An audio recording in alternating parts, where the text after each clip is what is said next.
क्या आप मुझे बताने की कृपा करेंगे? गुरुदेव उठे और बोले, हाँ, बेशक पूछो। तुम क्या पूछना चाहते हो? मैं देख रहा हूं कि तुम कुछ दिनों से काफी परेशान से लग रहे हो। उसने गुरुदेव से पूछा कि आपकी इस चिंता मुक्त जीवन और आपके चेहरे पर इस असीम शांति का राज क्या है। मैं जानना चाहता हूं कि आप हमेशा खुश कैसे रहते हैं। क्या आपको कभी चिंता नहीं होती या आप कभी दुखी नहीं होते? आप ऐसे चिंता मुक्त कैसे सोते हैं? गुरुदेव ने बोला, अब मैं तुम्हें जो बता रहा हूं तुम उसे ध्यान से सुनो, और ये चीज रात को सोने से पहले ठीक 5 मिनट के लिए तुम्हें करना है। उसने पूछा, गुरुदेव, आखिरी रात को सोने से पहले ही क्यों, और आखिरी 5 मिनट तक ही क्यों करना है? गुरुदेव ने बोला, तुम मेरी बातों को ध्यान से सुनो, क्योंकि यह बातें तुम्हारी जिंदगी बदलने वाली है। रात को सोने से पूर्व 5 मिनट तक तुम अगर इस काम को करोगे तो तुम्हें जिंदगी में हर वो चीज मिलेंगे जो तुम चाहते हो। धन, दौलत, शोहरत, असीम शांति और खुशियां सब कुछ तुम्हें मिलेगी। लेकिन इसके लिए बस नियम यही है कि तुम्हें यह काम करना पड़ेगा। उसने बोला, जी गुरुदेव, आप जो बताएं मैं उसे करने की जरूर कोशिश करूंगा। उन्होंने बोला, ठीक है, फिर तो मेरी बातों को ध्यान नहीं सुनो। आज मैं तुमको मस्तिष्क के असीम शक्तियां के बारे में अवगत कराने जा रहा हूं कि तुम्हारे दिमाग के पास कितनी शक्ति है। मैं अगर तुमसे कहूं कि इस ब्रह्मांड की सबसे महान और सबसे अनमोल और शक्तिशाली तज अगर कोई वस्तु है तो है तुम्हारा दिमाग। काम करने के नजरिए से हमारे दिमाग के 2 भाग होते हैं, conscious brain and subconscious brain. Conscious brain का यह हिस्सा हमारे कंट्रोल में होता है।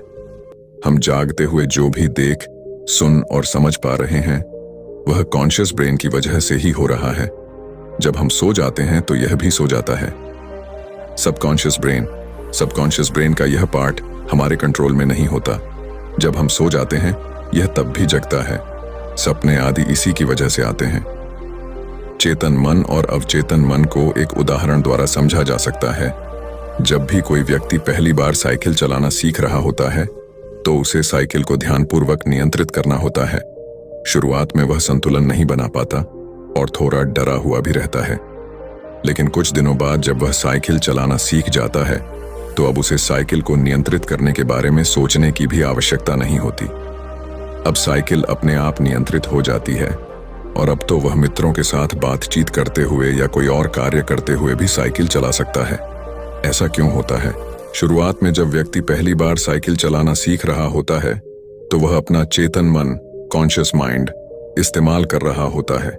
लेकिन जब वह बार बार साइकिल चलाने की प्रैक्टिस करता है तो अब यह अनुभव उसके अवचेतन मन में संग्रहित, स्टोर होने शुरू जाते हैं और धीरे धीरे अवचेतन मन चेतन मन की जगह ले लेता है। हमारा अवचेतन मन एक ऑटोपायलट सिस्टम की तरह है जो अपने आप स्वचालित तरीके से कार्य करता है।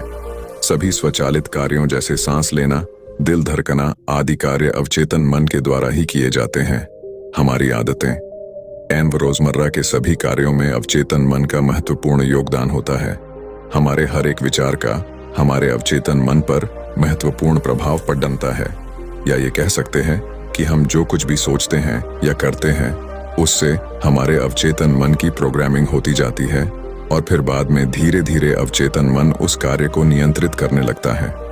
हमारी आदतों और धारणाओं का निर्माण भी ऐसे ही होता है और बाद में वह आदत स्वचालित रूप से अवचेतन मन के द्वारा नियंत्रित होती है। यह हम पर निर्भर करता है कि हम अपने अवचेतन मन की प्रोग्रामिंग कैसे करते हैं। एक बार प्रोग्रामिंग हो जाने के बाद अवचेतन मन उसी के अनुसार कार्य करने लगता है, चाहे वह कार्य गलत हो या सही। चेतन मन, कॉन्शियस माइंड को विचारों का चौकीदार या गेटकीपर भी कहा जा सकता है। दरअसल हमारा हर विचार एक बीज की तरह है और हमारा अवचेतन मन एक बगीचे की तरह है। हमारा चेतन मन यह निर्णय करता है कि अवचेतन मन में कौन सा बीज बोना है और कौन सा नहीं। हम कभी कभी अनजाने में अपने अवचेतन मन की गलत प्रोग्रामिंग कर देते हैं। जैसे अगर मैं यह सोचता हूं, आज मैं यह काम कल करूंगा, तो यह छोटा सा विचार धीरे धीरे मेरे कार्य को कल पर टालने की आदत बन सकता है। इतना सब सुनकर उसने गुरुजी से पूछा, लेकिन इसका नींद सी से क्या तत्पर है और सोने से पहले 5 मिनट तक हमें क्या करना है और चिंता मुक्त जीवन का रहस्य क्या है, आप वो हमें बताइए। गुरुदेव ने बोला, हर चीज को सीखने की जल्दी अक्सर इंसान को गलत जानकारी देती है। वो गलत जानकारी किसी काम के नहीं होती, इसीलिए सब्र और धैर्य के साथ बातों को सुनने की आदत डालो। गुरुदेव ने बोला, क्या तुमको पता है कि चेतन मस्तिष्क हमारे ब्रेन पावर का सिर्फ 5% इस्तेमाल करता है? यही दूसरी तरफ आपकी फीलिंग, हैप्पी, बिलीव, सिस्टम, यादें, अनुभव और भी बहुत सारी चीज जो स्वतः चलती है, जैसे सांस लेना, देखना, पल के झुकना, हृदय की धड़कन महसूस करना, ये सभी चीज आपका सबकॉन्शियस मन कंट्रोल करता है। ये आपकी ब्रेन पावर का 95% इस्तेमाल करता है। आपके अवचेतन मस्तिष्क की प्रोसेसिंग पावर लगभग 40 मिलियन बिट्स पर सेकंड होता है, यानी कि सबकॉन्शियस मन से लाखों गुना ज्यादा है। सबकॉन्शियस मन के पास इतनी क्षमता है कि ब्रह्मांड की अनंत संभावनाओं को बड़ी आसानी से सच कर सकता है। जिंदगी में एक बात हमेशा याद रखो, तुम जो भी हो, जैसे भी हो, तो अपनी सोच की वजह से हो।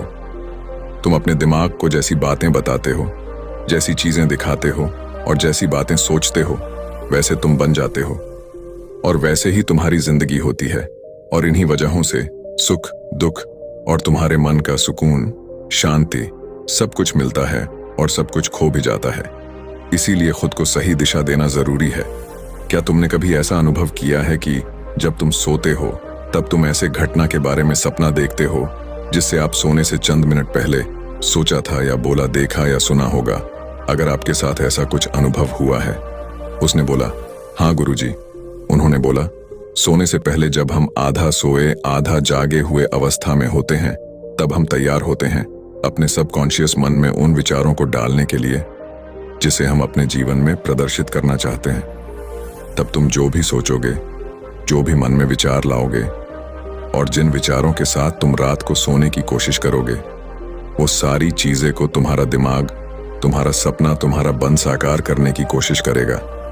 इसीलिए सोने से पहले अच्छी चीजों के बारे में सोचो, अच्छी चीजों के बारे में जिसके लिए हम सपना देख रहे हैं, जिसे हम पूरा करना चाहते हैं, उससे रिलेटेड पॉजिटिव विचार आप इसी समय में अपने सबकॉन्शियस मन में डायरेक्ट डाल सकते हैं।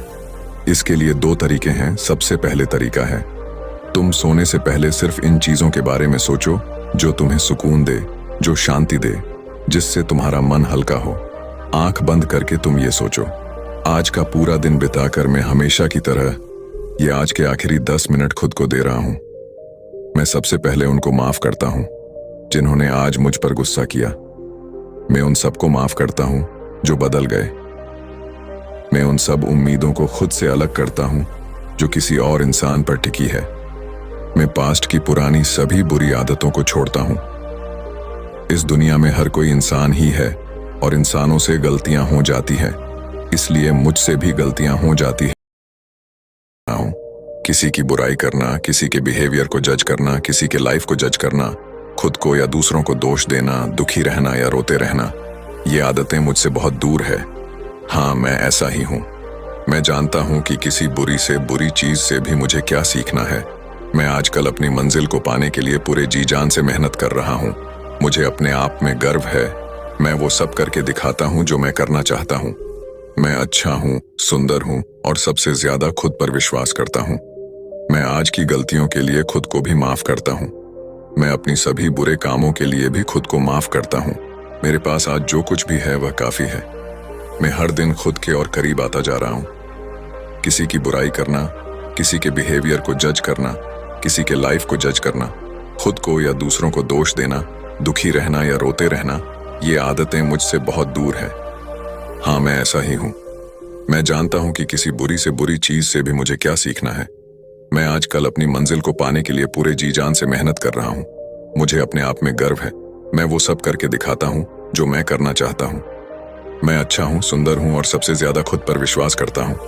मैं आज की गलतियों के लिए खुद को भी माफ करता हूँ। मैं अपनी सभी बुरे कामों के लिए भी खुद को माफ करता हूँ। मेरे घर वालों के साथ मेरा रिलेशन मजबूत है। मैं अपने गुस्से को इसी वक्त खुद से अलग करता हूँ। मैं हर तरह के डर को इसी वक्त खुद से अलग करता हूँ। मैं मानता हूँ कि आज के दिन से मुझे एक नई सीख मिली है। मैं समझता हूँ कि आज का दिन चला गया है, लेकिन मैं ठीक हूँ। मेरा शरीर स्वस्थ है। अंतिम गुरुदेव ने बोला, अगर तुम रोज 5 मिनट तक ये बातें खुद को बताते हो तो हमारा दिमाग तुम्हें यकीन दिलाएगा कि जीवन में कितनी शांति है। बाकी अगर ये कहानी आपको अच्छी लगी हो